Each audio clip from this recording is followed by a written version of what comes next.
Yeah. when I'm going through that. Like I'm using, I can tell how far along I am by the sounds. Right. So I use so many audio cues the whole way through.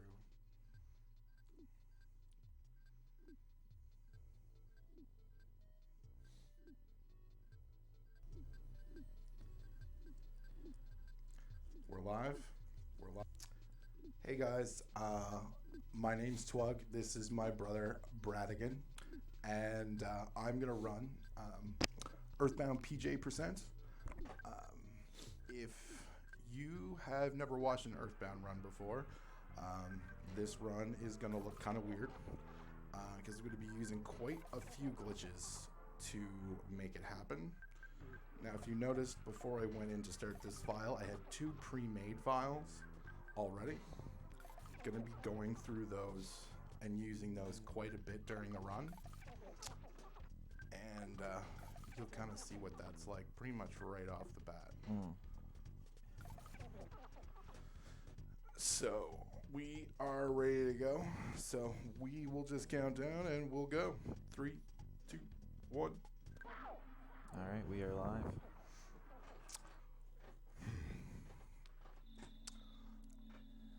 I'll pump my boy's tires right now. Fella's got beside me has the current EarthBound PJ% world record, so hopefully we'll be able to put on a little shoe for you this fine Sunday morn. This is a category created by Alti. I don't know how long ago now, but it's been a bit. It's over a year for sure. Yeah, I got the world record about 3 months ago, and first person to break 105 on it right now. As you can see at the bottom of my splits, my world record is 1 hour, 4 minutes, and 26 seconds. Oh, the last time this was raced was at Midwest Speed Fest. Times are around an hour 15. Hopefully, try to go a little faster than that today. So what I'm going to do here is a file is auto-created as soon as Ness's feet touch the ground. So I'm going to reset as soon as that happens.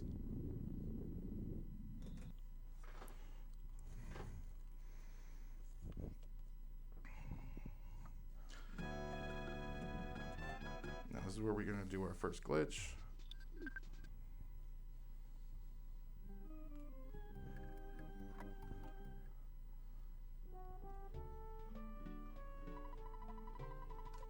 So right off, you're in a city here in this glitch that you don't usually access until probably on a normal playthrough, about an hour, 2 hours into the game.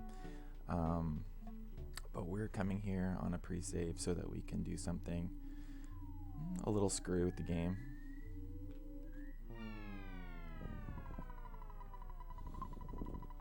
So what's happening is when he steps onto that step and we get the death message at the exact right time, it messes with the game as a whole, not just that file. So when you come back, it actually places you in that exact same spot. So now we're on the original game file in a place that you wouldn't be until like 4 or 5 hours into a gameplay. Yeah, if you were doing a regular run through this, if you were series speedrunning it, you would probably be there in like 45 minutes in. Some of the different speed If Siri's on, maybe he could tell me exactly. I think we've got a little bit of like some volume issues here, so people are just working through that. Nice.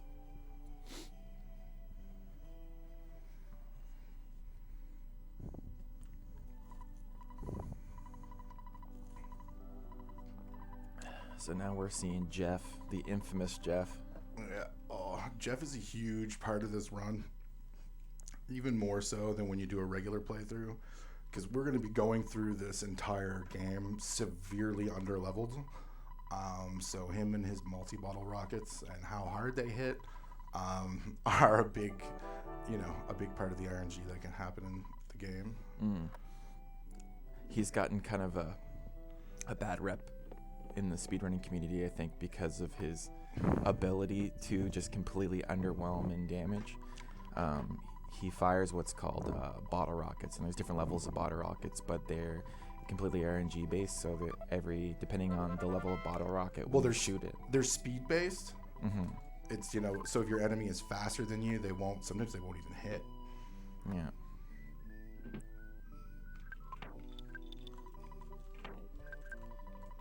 So I dropped that item there because if I don't, when towards the end of the game we are actually going to sleep, and Jeff fixes things in his sleep, and the broken spray can is a 100% chance of repairing upon sleeping.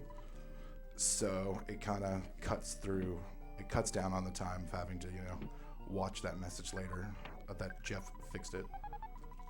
So we have to get the pop gun to get out of here. I'd like just to leave, but Tony won't let you leave until you get that.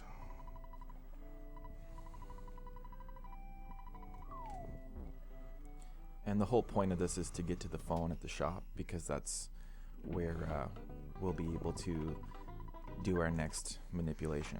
Yeah. The whole run basically runs through Winters, because where we never actually go and talk to Ness's dad the first time, he isn't on our phone list, so we have to save in Winters. We will get to talk to Dad one time,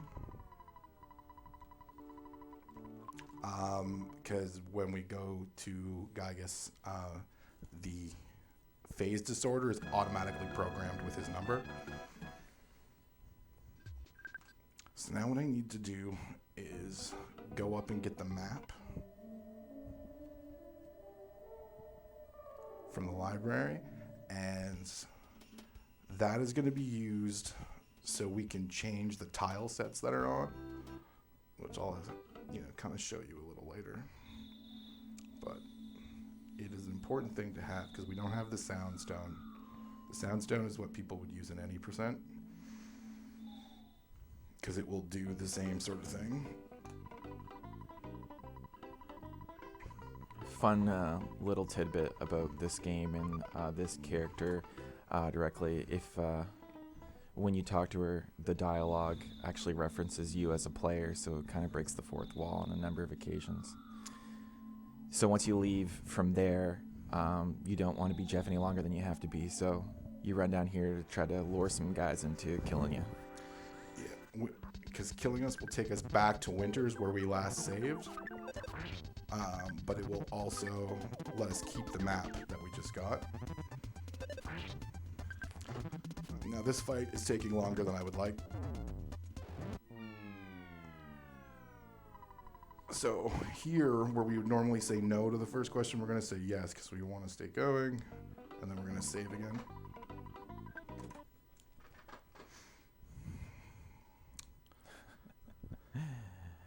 Buddy says, love Timbits.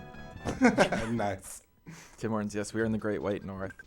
So cheers to everybody everywhere else.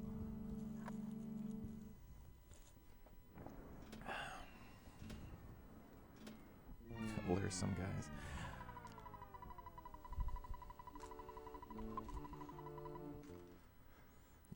Jeff loves to lure the dudes. This needs like 5 pogo guys to just smash him.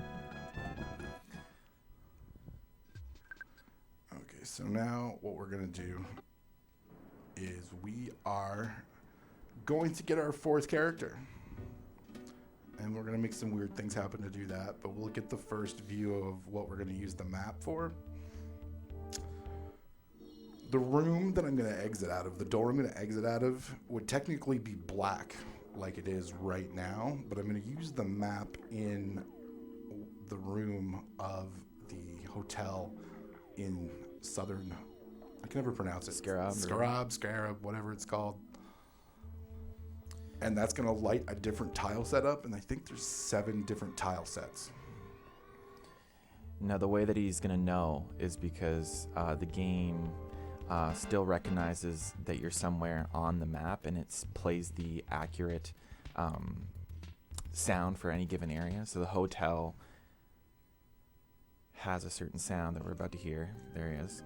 So we'll do the map then. So that room lights up, and then we'll go.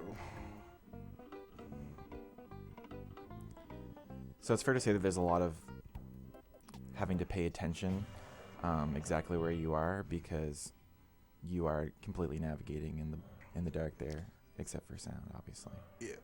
There's a lot of points in this run where the audio cues are very important, because you won't be able to tell where you are in the map exactly without them.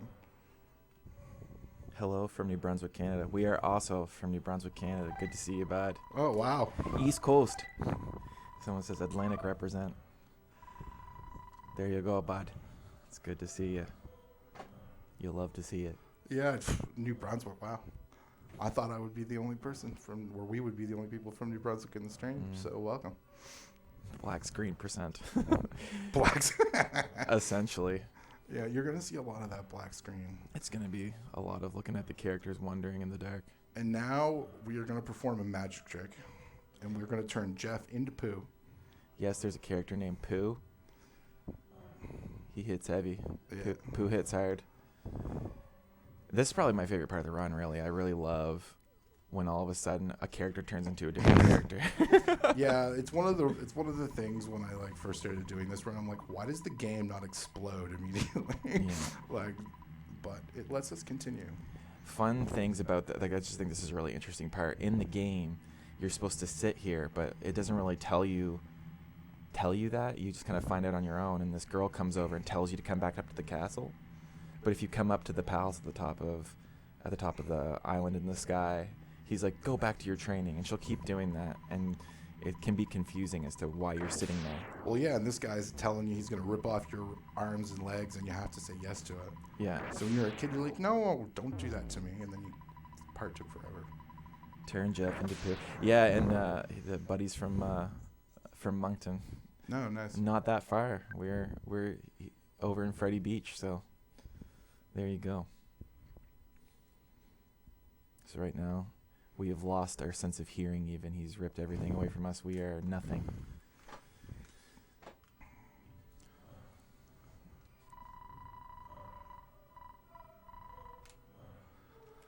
So we've turned back into Jeff, but we're going to turn him into Pooh one more time.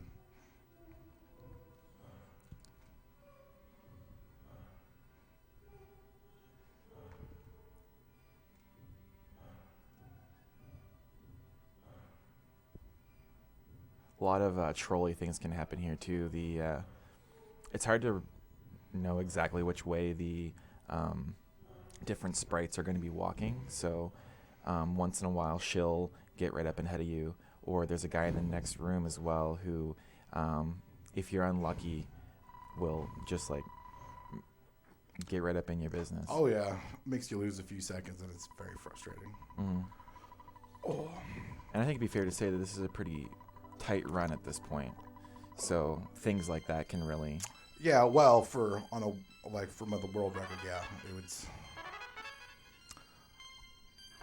I think my sum of best segments is probably pretty close to the floor at how well this could go.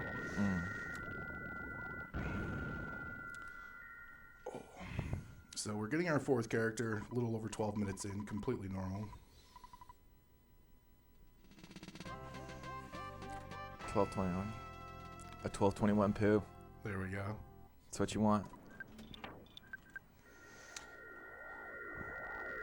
You want to make sure you're done Pooh by at least 12 minutes. Oh, yeah. Well, no more than 12 minutes and 30 seconds. Yeah.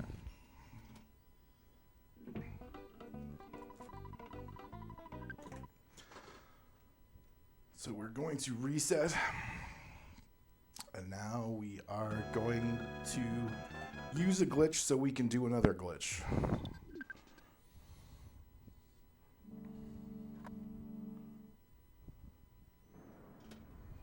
So we'll go die on the stairs.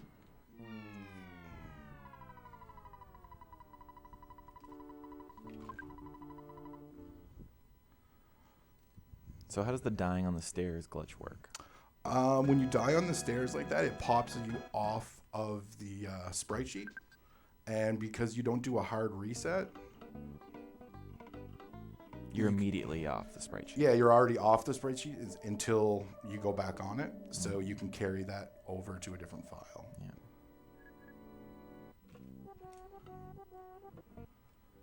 Bring a book for that poo, or at least a magazine.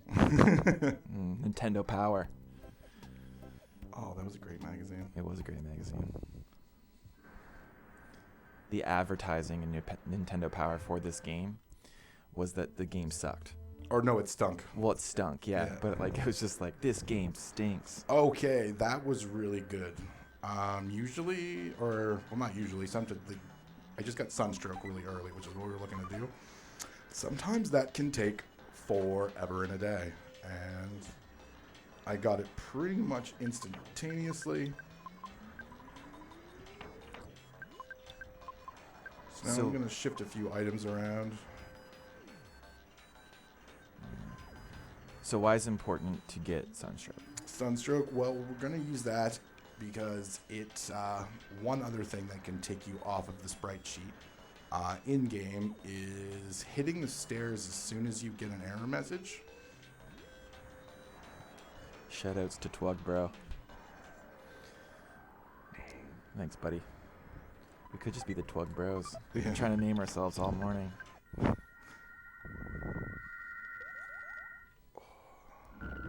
Let's see here now. I gotta heal myself a little. Oh, they did. They're talking about the scratch and sniff. Yeah. Like in the Nintendo Power, if you went and like looked at certain characters, you could scratch them, and they would legitimately smell horrible. We actually had that magazine. I remember that. Yeah, we had the. I had the book originally. Yeah, before we found out that it was actually worth something. I rued the day I lent it to somebody.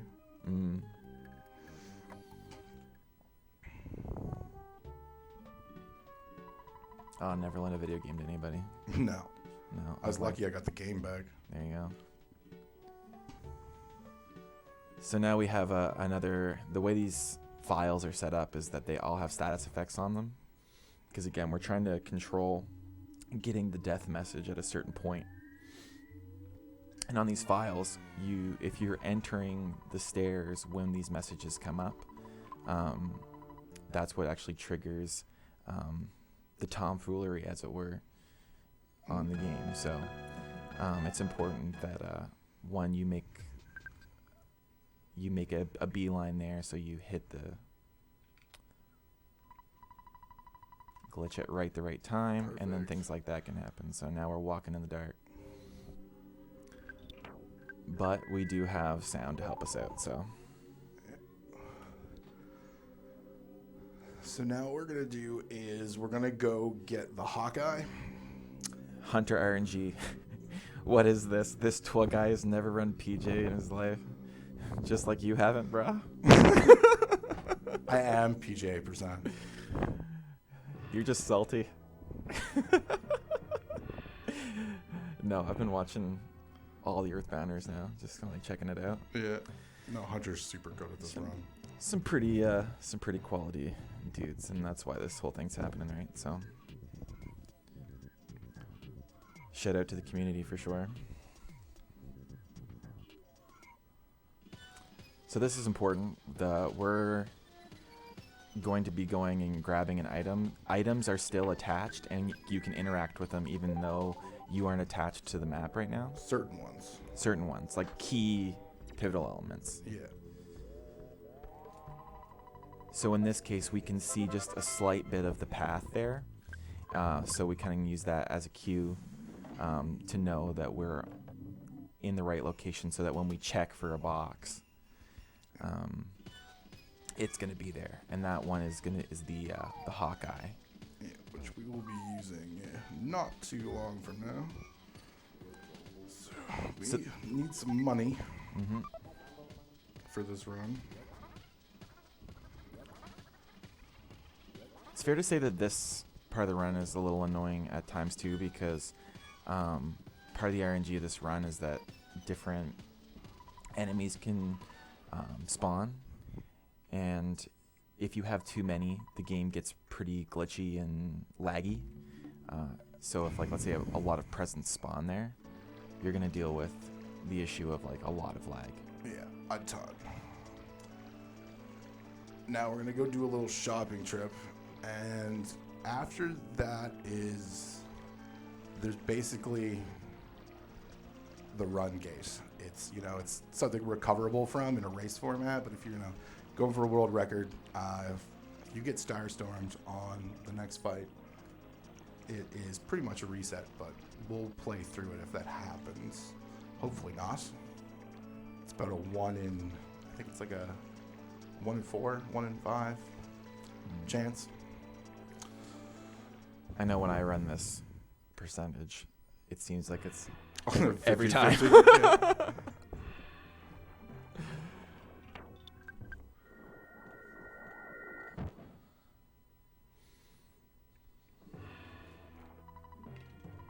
I think we failed to mention like why this is actually called PJ%, although it's probably obvious.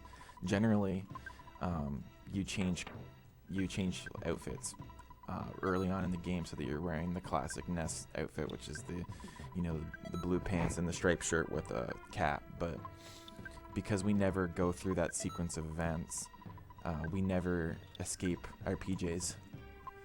Exactly. So we must run around in our pajamas, which is arguably the more comfy way to do it. So exactly. You're welcome, Ness. Oh. Yeah, I just put an item on a wrong person, so I had to fix that. 12. So that's 10.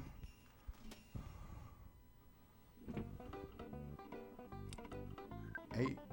So it clicks down by 2 because we have specific status effects. So we'll wait until it clicks down. Yeah, exactly.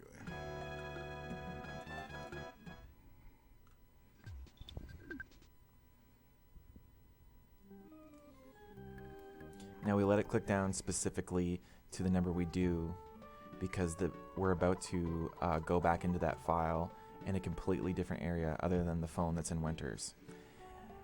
So when we go back to the stairs, it's what lets us clip off the map, and we need to do that precisely when we die, but that's why we need our status effect. Ooh, I don't know if I got that. That was close.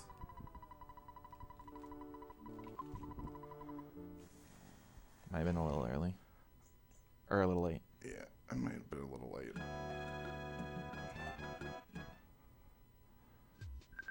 For the win. No. Fuck. Oh, that's gonna cost me about 30 seconds, but it's alright. Disable run.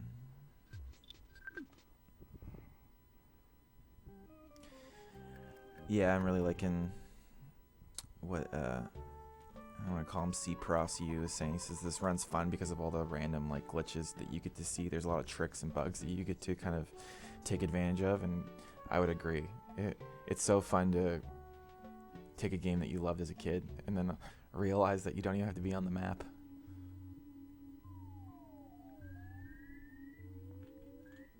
There you go. Yeah. That was money. It can be a little, especially when you first start speedrunning this run, it can be a little daunting to figure out that timing. But once you start nailing it, it's pretty easy to tell when you've overshot or undershot. And you can even make adjustments if you're a little early. There we go. Nice. So now we heal out because we no longer need to be using that specific glitch to get off the map. So, as we were saying before, this is right where we go into. Yeah, this is where we're gonna go fight Starman at the Starman base. So, everybody, cross your fingers.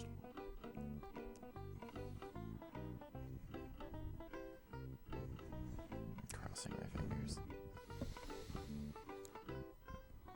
Oh, no, I love this part too. I love that because the game just can't handle what you're doing to it. We should be walking forward right now, but right now we're walking diagonally backwards, pulling off like a little bit of a Michael Jackson. Yeah, a little moonwalk.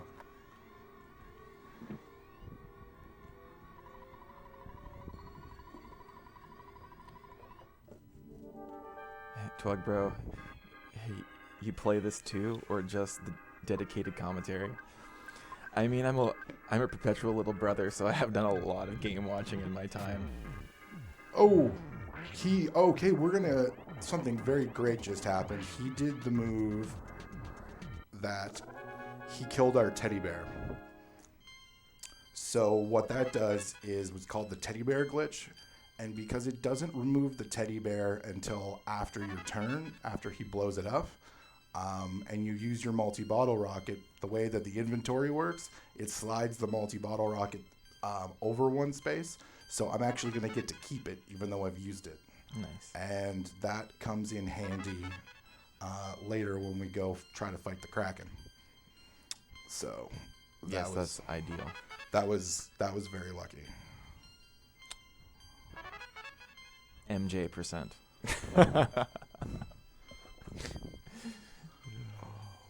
No doubt. Oh, but to finish the question, yes, I do run this occasionally.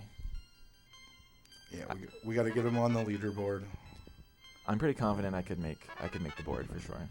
I have a time now that would make the board. Yeah. Just have to get you to come over to use my gear to record it.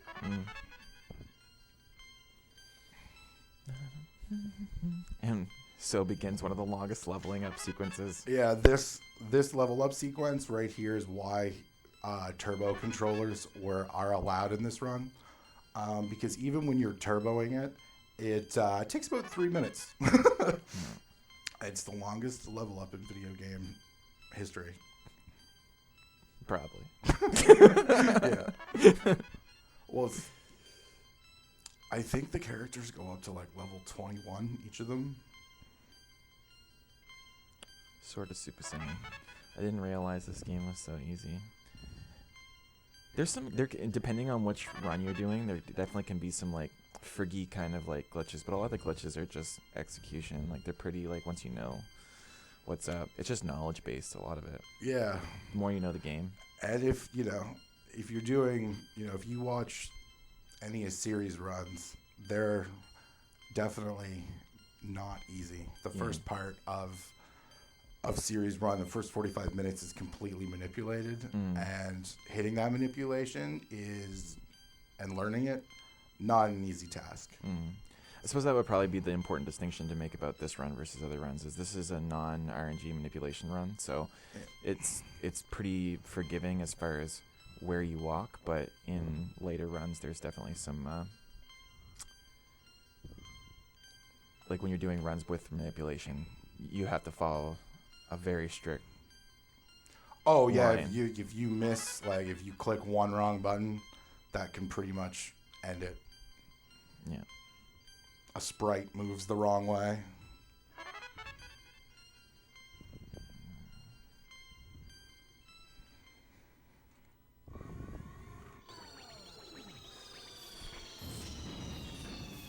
Oh, nice. Manix86 is donating. What a bro. There you go. That's a good boy. That's a good East Coast boy right there.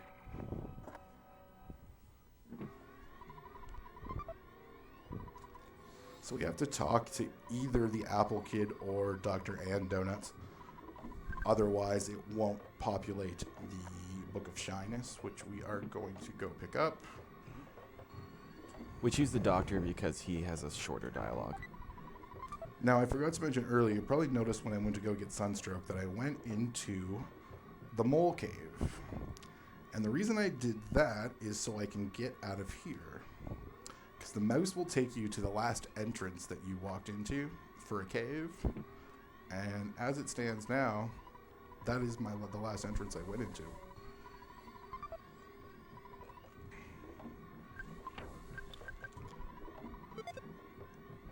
So now we are there. Just be very careful to not go down even a pixel right there, because that will throw us. It'll just glitch the game out. There's like a staircase or something there. I can't remember the exact reasoning behind it, but it throws the game into a complete glitch.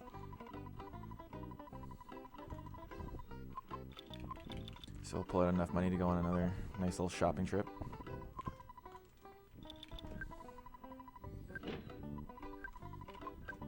Skipped sandwiches are definitely a nice touch to this run because they make you run like a Usain Bolt.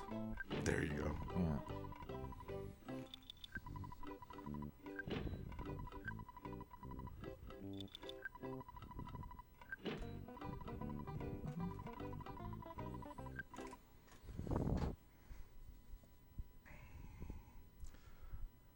Okay. So now that we've done our shopping trip, we will go and get the Book of Shyness. This is kind of a fun one too, because generally, you have to go to the town where the Book of Shyness is, and there's tons and tons of kind of overpowered enemies. If you had to go there right now and actually walk through with enemies. Well, where we go get the book is in Onet, but then where we're going to teleport from there would normally have a ton of enemies. Yeah.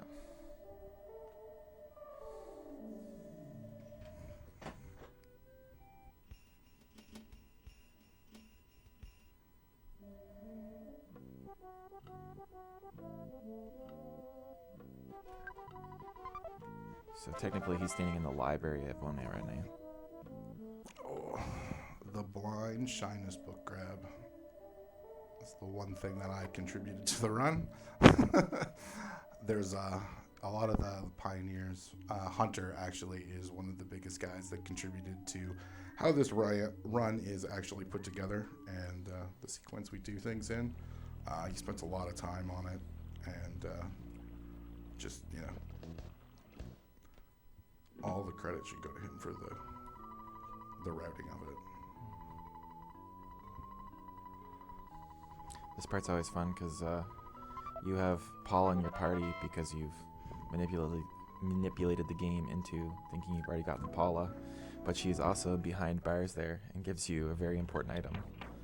And this is how we turn the sprites off, because it turns the sprites off to go into this fight, because you're not supposed to be able to teleport away from it at this point in the game regularly, but we can right now because we have Pooh. The power of Pooh. He can get you out of some sticky situations. So again, being able to buy from this guy is a really huge part of this run, as he gives us the bottle rockets that we've been discussing earlier in the game. And if we don't have bottle rockets, then we are out of luck. But that would be hard to see, potentially, just because of how fast the dialogue moves. Menuing is certainly a really important part of these runs. Okay, so now we'll use the Hawkeye. So this is the item we picked up here just recently. When we were off the map, so now we're actually in the area where we need that item.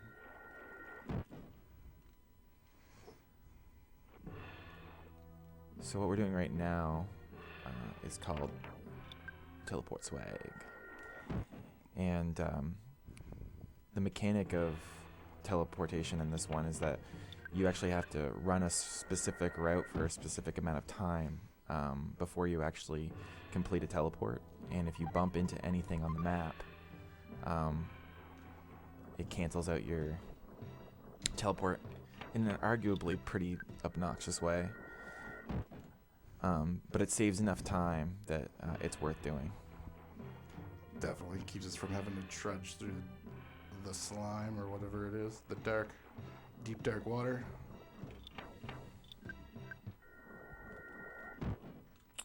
And you grab the life noodles. I did grab the life noodles. Something that I wouldn't normally do, but for a little marathon safety.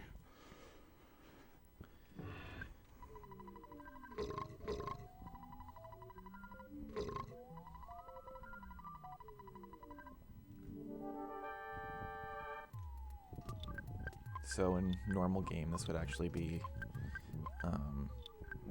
the second time that you've faced this enemy, and then 2, or this type of boss, I should say, and then 2, you don't usually have Pooh for this fight, because what's happening is he just hit him, and then he comes in again through a game dialogue. Okay, so have to make sure we heal Jeff, because Jeff got made nauseous.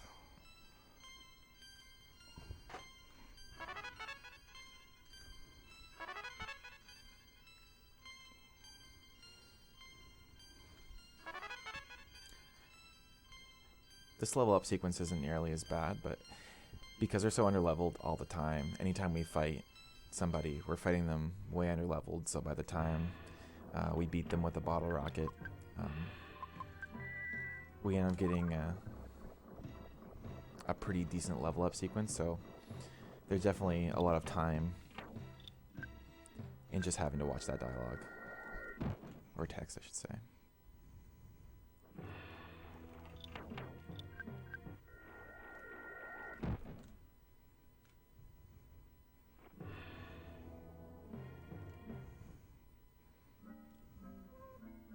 Hunter says this is 106, 107 pace.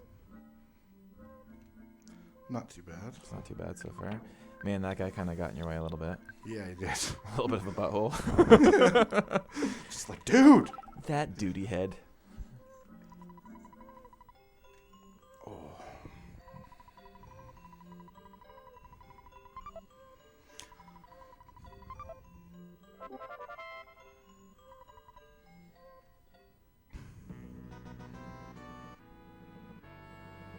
Is this the Peanuts? Charlie Brown and gang? Charlie Gang and Brown? Yeah, something like that. If you're Charlie Brown, am I Linus? I guess so. Where's your blanket? I don't know. I'm sad without my blanket.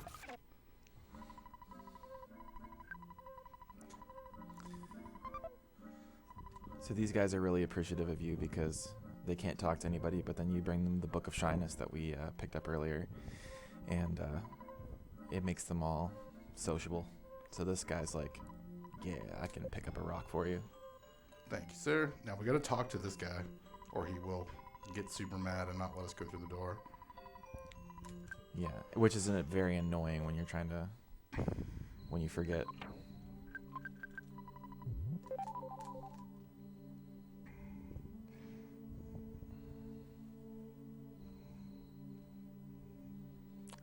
I always find it kind of funny that that guy lifts the rock for you, but you're the one meant to save the universe. Yeah, but without that dude.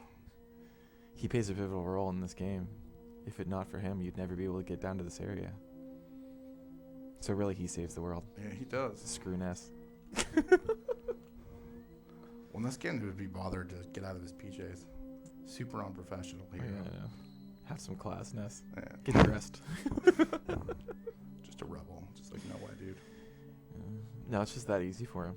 Well, yeah, exactly. He's like, I don't even need to get out of my PJs to do this. Now, for a few reasons, we're gotta give the Franklin badge to Paula and the Rabbit's Foot to Jeff.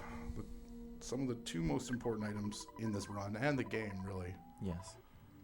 Because the Rabbit's Foot increases Jeff's speed, so that thusly increases his the amount the bottle rockets will hit for. So right now we're hoping for like mid-2000s. That was kind of low.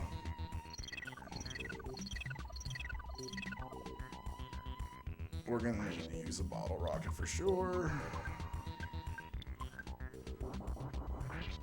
So if you get lucky there, along with the fact that you have the Rabbit's Foot on Jeff because it gives you so much speed, you can have a boss battle where you one-shot him with Jeff. Yeah. One with him it's usually one turn if you get a good Dragonite roll. Yeah. Because I think his HP is a little over 3,000. Okay, yeah.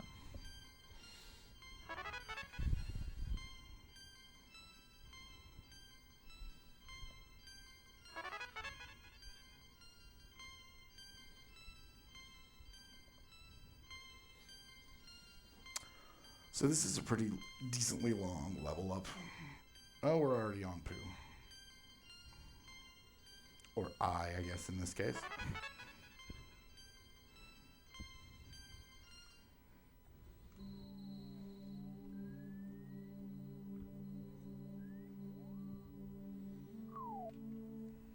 I'm a big fan of Nitro Twitch. Comment, smash. I just smash him. We don't see any smashes in this run. Oh, I suppose that's actually a mechanic. There is a mechanic in the... Yeah. in the game. Yeah, suppose we don't. That's one of my favorite mechanics, when you like nail the enemies and you get the big smash message. Yeah, I don't pick up the bat. Yeah. Actually, I don't use bash with a single character at any point during this run. Yeah.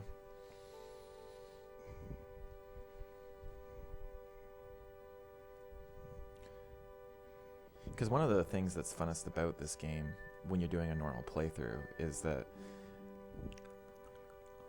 they're like fun, regular in-game mechanics, like the rolling hit counter, and there's like crazy music for every different character that you have to fight, and they're like really random characters that you have to fight all the time. It's super quirky. So. Yeah. Oh, the game is super, like on a regular playthrough, it's super whimsical.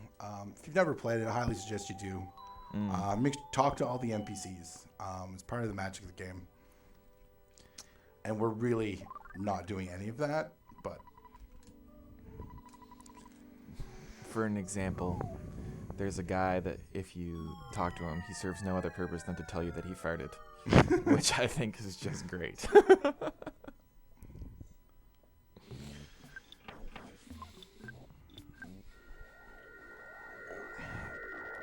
The game doesn't have a small rendering of Ness in PJs, so when you're in the underworld here, or the Lost World. Underworld. Underworld, yeah. He remains giant, which I think is kind of fun. Ness. Just kind of looks like Ness is pooping out the other characters. It kind of does. Poo's being pooped. So we will give the C pendant to Paula. And that mixed with the Franklin badge, once we get to the second and third stages of the Gygas fight, makes her invulnerable. In the Gygas is the final boss of this game, and it's really, really important for a mechanic you'll see later. That Paula stays alive, so we need the items equipped for her life basically to be guaranteed through the fight.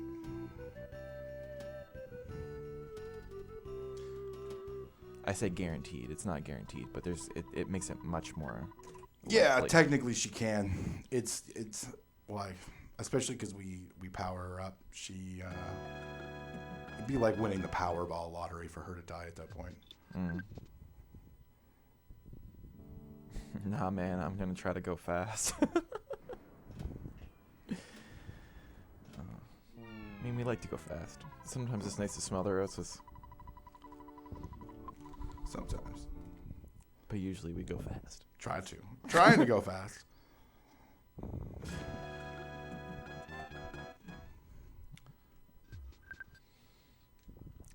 How fast that entry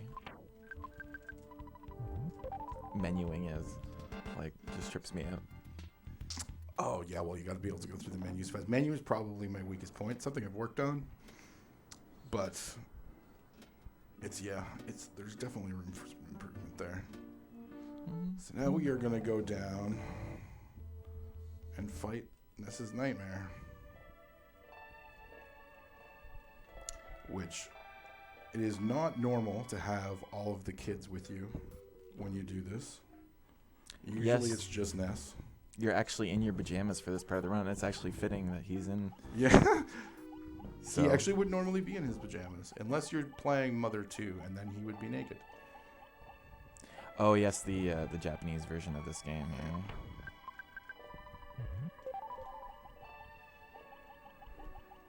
Us North Americans can't handle the nudity. I just noticed something wrong in my inventory, I think. Oh, really? Yeah, I'm going to have to fix that. Inventory management is really important in these games, just because you're menuing so quick. If you don't know exactly where everything is, you can accidentally use the wrong thing at the wrong time, and that certainly is not okay. Yeah. Oh, yeah. I'm glad I noticed that. That would have been terrible, actually. Bottle rocket? Yeah. Yeah. Yeah, Jeff is the only one that can use bottle rockets. So if Oh, yeah, booyah. that never happens. That first Kraken is almost impossible to skip. So these Krakens Come hit on, for man. a lot of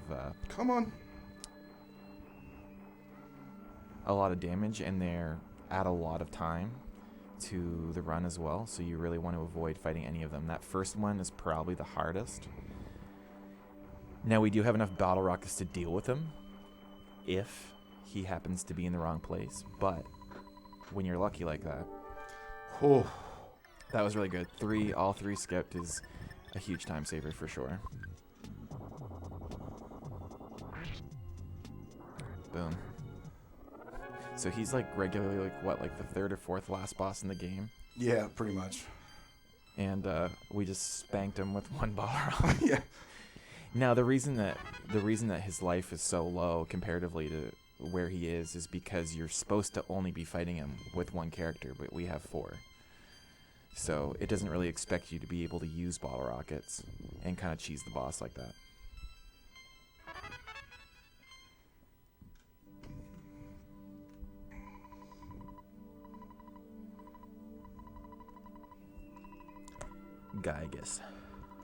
Gygus. The big bad man.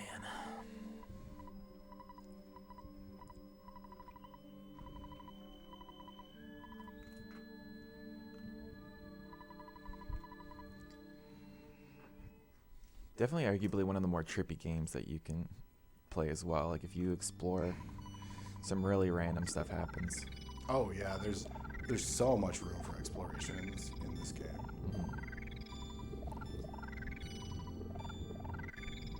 I love this loading sequence because the rollers just completely spaz out too. It's just like one of those things. It's just the game's letting you know that something extra special is happening right now. Yeah. Unfortunately, the power up only goes to Ness, even though all the characters had both of their counters rolling. That leveling sequence is special versus all the other leveling sequences that happen. It's triggered by that boss fight, so that's why it doesn't end up extending to the other characters. And the Sound Stone is going to break, even though we've never used it. Or never acquired it, I guess.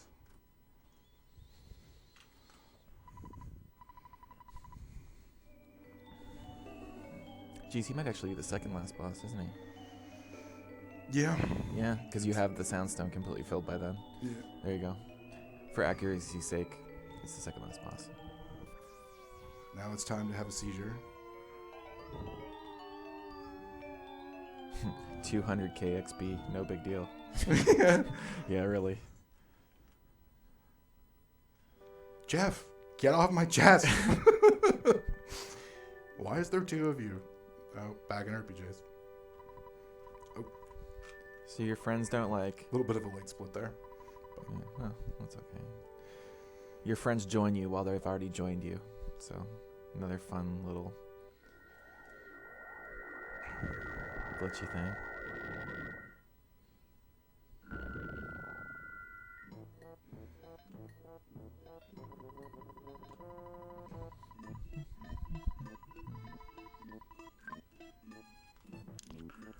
Now, after I go through this, before we go, I have to go in and out of Saturn Valley because I haven't broken, even though we've been here, we haven't broken the plane of the first door, which is what loads it into your teleport memory.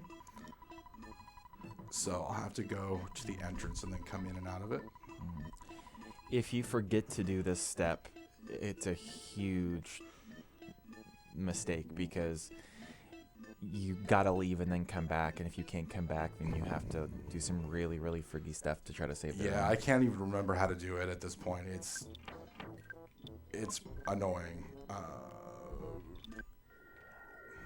It's essentially a run under. Yeah, it would add an extra like 5 to 10 minutes. I think you have to go through Threed and like walk up the tunnel in like but you have to glitch past the zombie. Oh, yeah, that would make sense. Because the zombie's still there, because you never...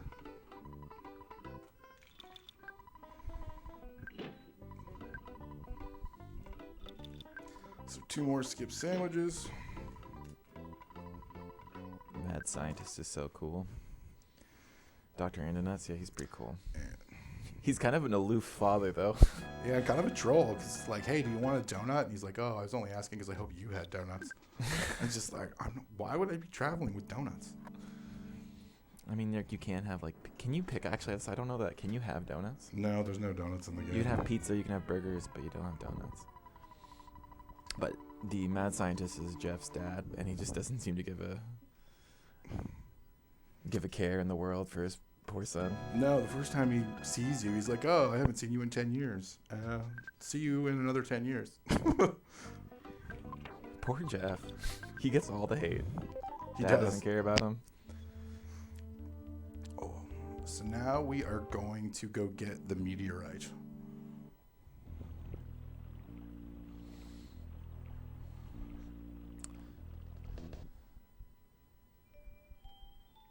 So originally, this is basically the first spot you're supposed to go to in the game. Like, you're supposed to go discover the meteorite. But we don't do that. So this is the first time we went and checked it out. So just past this. And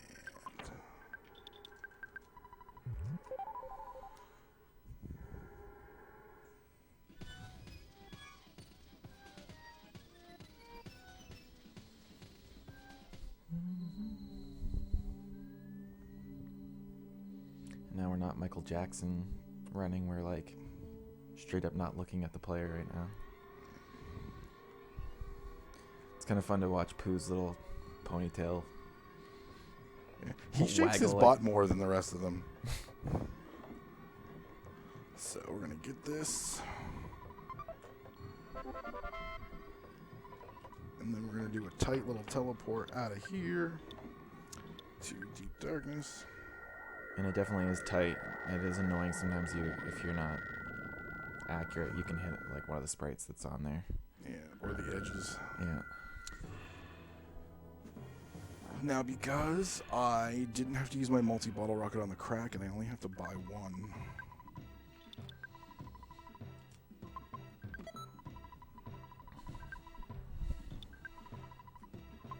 And this will be our final shopping trip.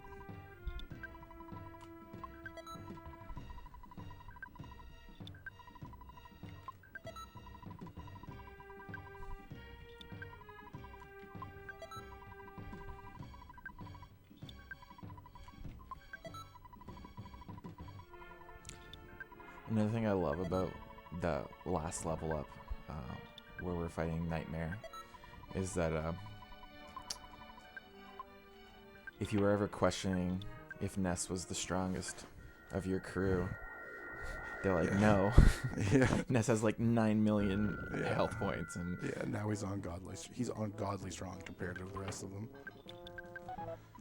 He's definitely the leader at that point. mm.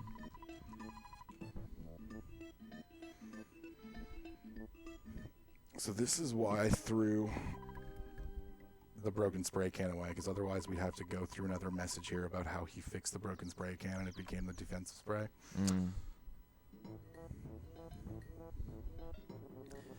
Things getting fixed is based on Jeff's IQ, and by now, because you've leveled him up so much and it's such an early item, it's just guaranteed to fix when you sleep.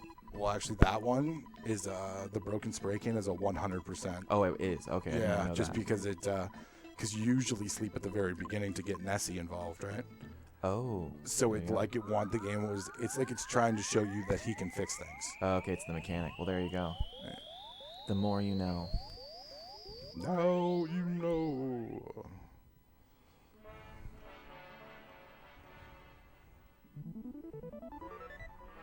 Okay, this is just more of an observation that I make often when we play this game. This dude comes in and obviously is extremely powerful and chooses not to come on the journey with us. I feel like he would be a major help.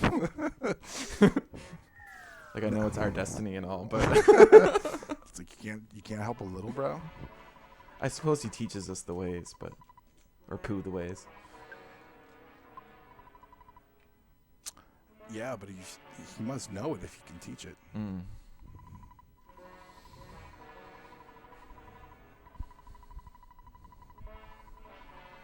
So this section is kind of like just a song and dance. You just gotta make sure you know where you're going to trigger certain dialogue so that you can progress the scene. So now we turn into robots. Yeah, except Ness. Ness is like, I won't have any of that. Yeah, the game really does not know what to do once you're in your PJs for the whole thing. It's just so confused. You're not supposed. They didn't program any other sprites for him. On older runs, we actually went up and down stairs at certain points, and Ness would just like pretend he was like the rest of them would turn around. Not Ness. Yeah. You just walk because there wasn't a sprite of him going downstairs. Yeah. Yeah, we're on good pace for sure.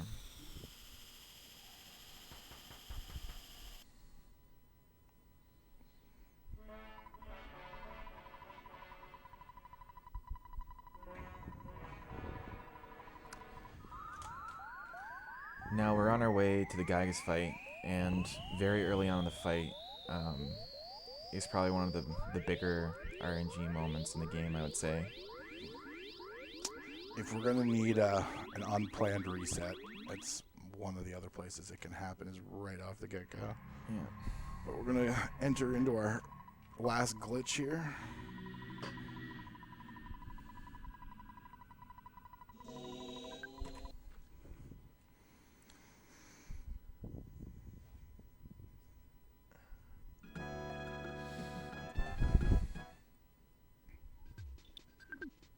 No. I'll reset that. There we go. Little blip. Little extra reset.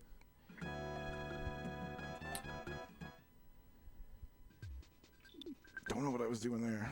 I went into the wrong file. I went into file 3 and I have to go into file 2. No. You could technically make that file work, but you'd waste time doing it. Oh, so much time.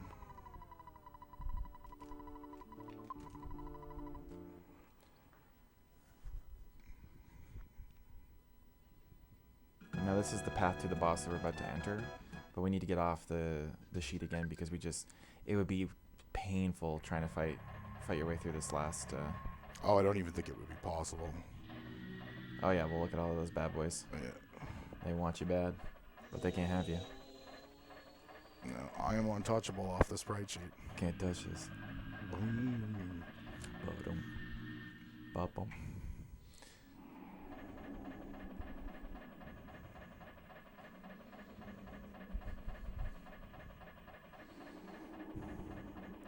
So he's going to do one of two moves, Rockin' Alpha or Rockin' Beta. If he does Beta, that is pretty much death because that will kill Paula.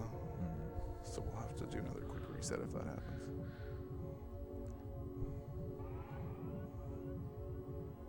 It's definitely really trolly, especially if you're on pace. It's so close to the end. It's just a really annoying thing to have happen. What's the odds on getting B versus A? 60-40, I think. Yeah, so it's like 40%. Pretty tight. Yeah. So it's like something that you prepare yourself for. Like you kind of prepare yourself for disappointment. Yeah. And then hopefully not, though.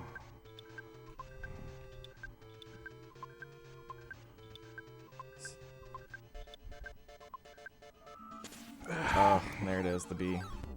Maybe it's fitting that people see the B. They see they see the pain that is just getting hit by the wrong attack.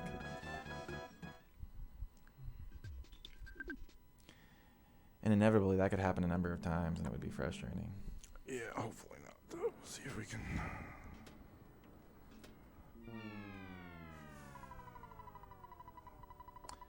What the heck, are we in a vagina or something? Fun. Some would say. Some would say. There's this ending is largely disputed, and there's been, if you go into fan theory, there's a lot of people out there who would argue that exact statement.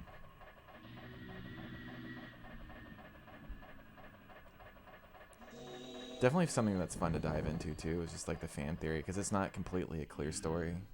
No, the story is really out there.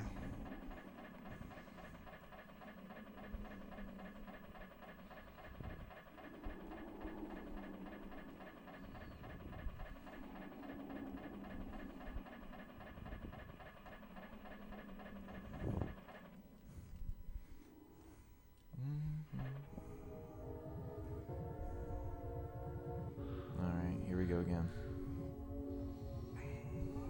Although I will say, like, it's a cool, like, final boss. It's like everything's been like so kind of like light and chill up to now, and then all of a sudden it just takes this really dark turn when you're about to fight like the guy that's completely evil. Yeah. Yeah.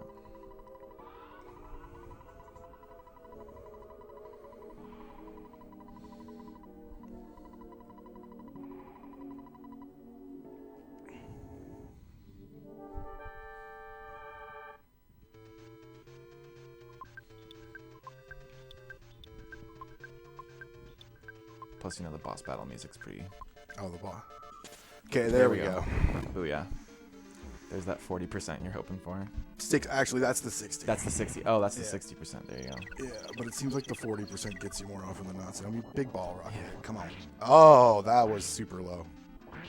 That was, like, as low as I've seen. But...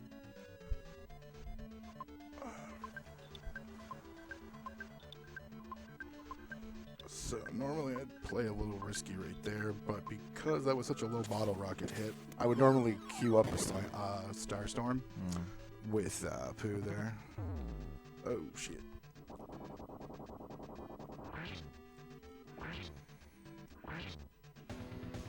Something worth noting is that it's another reason why it's so important to have the rabbit's foot on. Yeah, because Pokey's speed's so high. Oh, it's Pokey. I think Pokey has the third highest speed in the game, and Gygas has the second fastest. Clumsy robot. Yeah, I know. Yeah. It's crazy. Can you even hit him with bottle rockets? I don't think you can. No, it's not possible. Some would say it sounds like Gygas is saying, "Break out the eggnog here." Yeah, I never used to be able to hear it, but I do now. Break out the eggnog.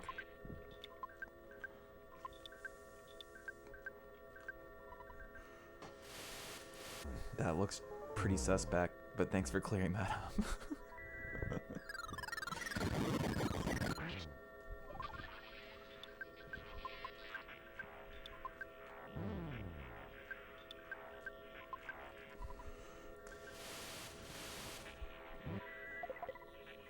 So ideally, you don't want everyone to die before this portion. It's nice to have their help.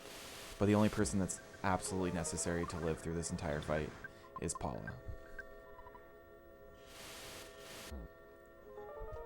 Whew, that's some bad luck.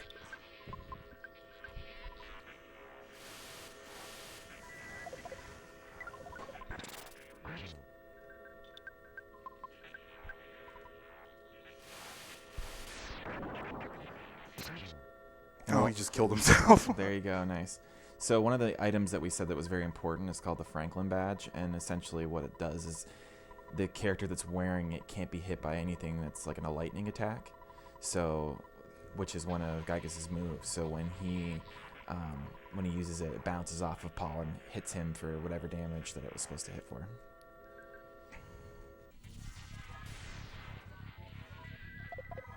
It's one of the least ideal attacks just by the amount of time it takes, am I correct? Yeah. The only thing you don't want the only thing that's worse is a freeze. Oh god, I hear it now. Yeah. More people can hear the eggnog. Break out the eggnog. Break out the eggnog.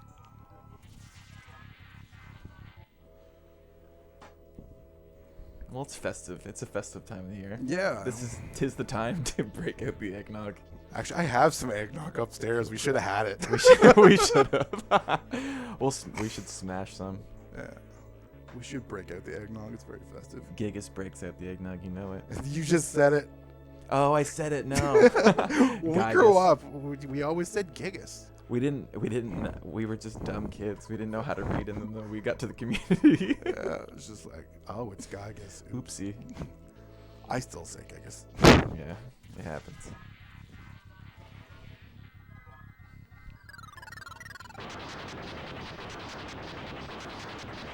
Probably looking at like a 108. Yeah, with that, like, that B slow us down. Like Having Ness die early definitely slowed down too. Solve, and that was a hard hit too. So now it's very unlikely for Paula to die. It can happen, but it is unlikely. I'm pretty sure I have a bread roll. If it gets that devastating, he's hit me quite a few times, like more than I would like. And correct me if I'm wrong, but if we didn't have that pendant on, those would be hurting us. Oh, that would be killing us instantly. Yeah. But that pendant is like specifically made to defend against that. So yeah, 90%, I think protection, 95%. It's probably something that was like really an oversight by the developers, that if you gave Paula those items at the end, that you'd be virtually, or maybe it's planned, I don't know. But you never know. It's possible. There's some of the, because it seems like an oversight that they like, oh, if you give Jeff the rabbit's foot, he just destroys every boss in the game in one hit, basically. That's certainly an oversight. That's just like OP. But like, you could argue that if you could figure that out about Paula, about giving her the right stuff, like, because she's so necessary at the end, yeah, it'd be a nice favor for the player for sure. You could not grasp the true form of Gygas, the pronunciation. No, the true form of his pronunciation is tough. His evil is overwhelming me at the moment. Come on, give me a blank one. Oh, there we go. Free turn. So right now, we're proving the power of friendship by praying. Yeah. And then they help us out, which is kind of sweet. This is the part of the game that my mother would really like, because she's very religious, and she's like, oh, we're praying, so don't worry. It's probably how we got away with it when we were kids. It's kind of this like drug fantasy land. Of, like, someone thought about it on shrooms or something, and no, we're praying at the end. It's all good. It's like the most psychedelic game I've ever seen. One of them. It's up there.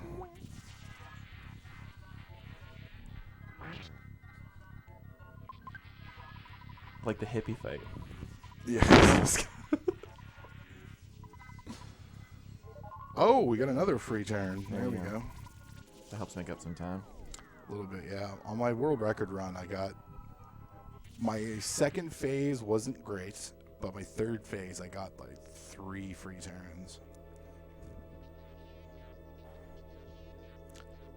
If you've never played EarthBound, you should go on Ceriam's channel and watch his world record run or one of his, complete runs, because this is not showing you the game at all. This is showing you how you can break the game into a million tiny little pieces.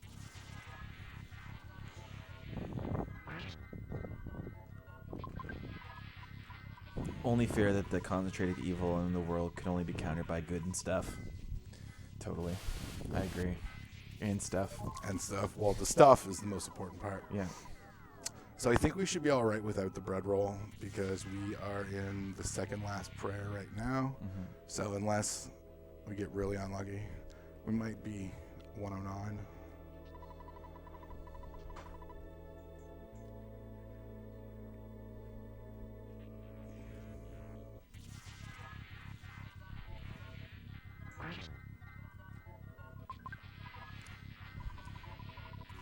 That was the Pooh Castle. You go there's Jeff, but it's definitely the Pooh Castle.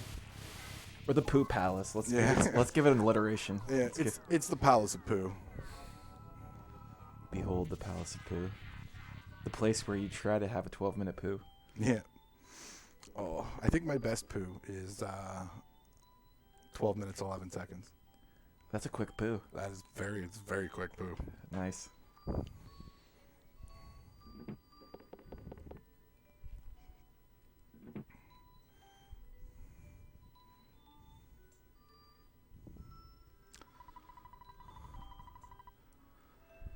So we have 2 more prayers after this one. Or should you rib him about the one time he got all the way to the end and threw away the rabbit's foot? Oh, did Ceriam do that? Did he? He must have. That would be a real bummer. Yeah, you kind of need the rabbit's foot. I think empty turn? Nope.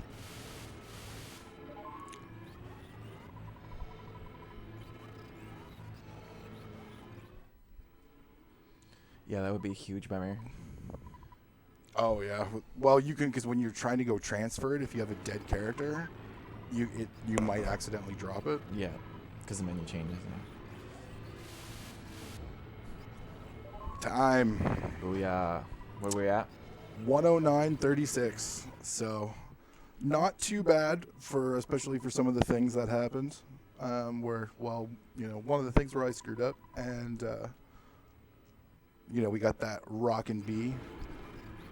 So that is it for my run, guys. Thank you so much for tuning in. Thank you so much for donating to Ceriam. It's hard to go through what he's going through right now, so it's awesome to see the community come together and support one of our runners. So thank you so much for tuning in, guys. Peace.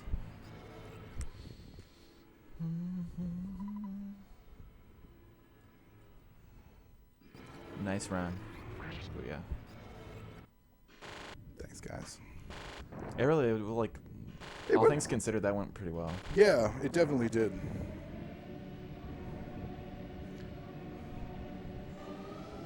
Here, turn off the volume for a second.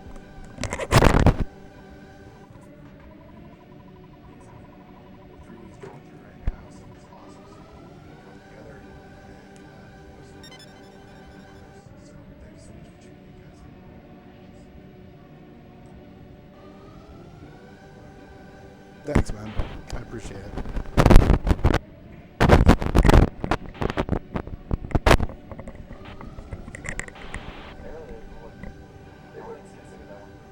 Yeah, it definitely did.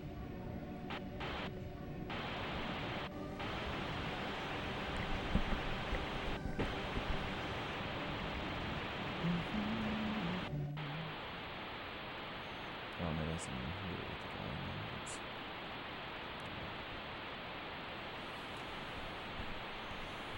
I don't know how long we're going to stay on stream, so I'm just going to keep things going. Yeah, no, that makes sense to me. A lot of this is new to me. I love that the game can look like it's basically breaking your TV screen. Yeah. Oh, I wouldn't be surprised if this stream got screwed up right here. People are just like, wait, why is my screen breaking? Because then it turns off. It actually looks like if you were playing it on a regular TV screen, you might think that your TV just broke. Oh, yeah. He's like, oh, no. What did I do?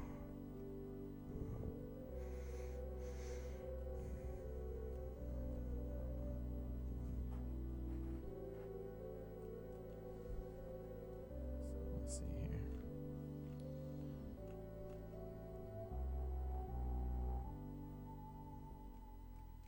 Sleeping percent.